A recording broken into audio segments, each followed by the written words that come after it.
Manny Machado is staying in the NL West. ESPN's Jeff Passan reported on Tuesday that the free agent infielder reached an agreement with the San Deigo Padres, while MLB.com's Mark Feinsand added that the contract is a 10-year, $300 million deal. The massive contract is the talk of the baseball world, and that conversation hasn't been lost on Boston Red Sox star Mookie Betts, whose own free agency is looming in 2021. Much has been made about the slow free agent market this winter. Machado and fellow free agent Bryce Harper are two of the game's brightest young stars, yet we're still looking for a new home with spring training already underway. Betts acknowledged that several free agents remain unsigned, but Machado, eventually receiving the type of deal he desired, as a step in the right direction.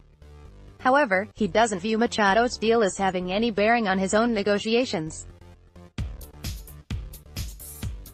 Mookie Betts on learning about Machado's deal with the Padres, "There are still a lot of unsigned players, but it's a step in the right direction," said the deal has no bearing on his future contract negotiations with the Red Sox at this point. David Schoenfield, at the Schoenfield, February 19, 2019. Machado's $300 million contract is the largest ever given to a free agent in MLB history. Giancarlo Stanton's $325 million remains the highest total value, but his contract was signed as an extension. Shouldn't the richest contract in the history of free agency be relevant? The reigning MVP, who is 2 years away from testing the market himself. That depends on how you interpret his meaning. Betts will be 28 years old when he hits free agency, 2 years older than Machado is now. One way to interpret Betts' comments is that he may not expect to receive a 10-year deal just because Machado did. A reasonable explanation, although probably not what Betts had in mind. Machado has been one of the game's most productive players throughout his career, but doesn't quite match what Betts has done. He's been worth 23.1 WAR over the last 4 seasons, while Betts has produced 32.9 WAR. Machado has a career 121 ops and Betts has a 134 ops, in 2 fewer seasons. Betts is the reigning AL MVP and finished as the runner-up in 2016. Machado has never finished higher than 4th and hasn't appeared on the ballot in either of the last 2 seasons. Betts is clearly the better player and should be worth more on the open market.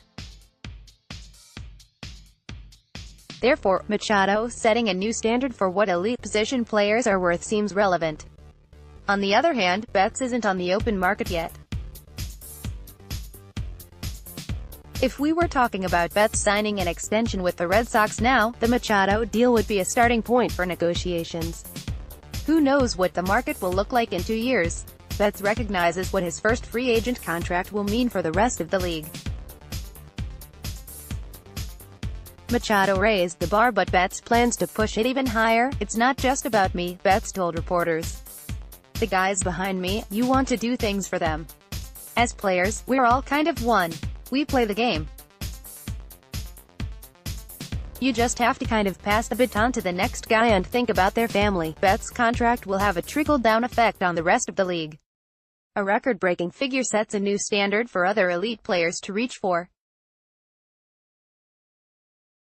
A team-friendly deal hinders the negotiating stance for his fellow players, since other teams will point to Betts as a reason to lowball them. Betts doesn't want to do that. He's been willing to bet on himself by going year to year through the arbitration process to maximize his potential earnings. We should expect him to approach free agency with the same mentality, which means it's too early to gauge how his inevitable mega deal will compare to Machado's. Assuming Betts rides out the arbitration process until he hits free agency without an early extension, we're 2 years away from accurately predicting what Betts will earn. Too much can change before then. As great as he was last season, taking his game to a higher level will shatter our current expectations. Next year's free agent crop could see someone top Machado's deal to make a more relevant benchmark for Betts. It wouldn't surprise anyone if Harper did so later this week. The Machado deal is relevant for baseball because of the precedent it sets. If nothing else, it dispels the false narrative that teams are colluding to drive down player salaries. It took longer than we would have liked, but Machado ended up with the type of deal most expected he would get when the free agency period opened. Teams may be more hesitant to jump into a bidding war, but all it takes is for one club to cave into the player's demands. Elite talent is still going to get paid. Next, bold predictions for 2019. However, it's a bit early for Betts to be thinking about what it means for him personally if he's dead set on waiting for free agency.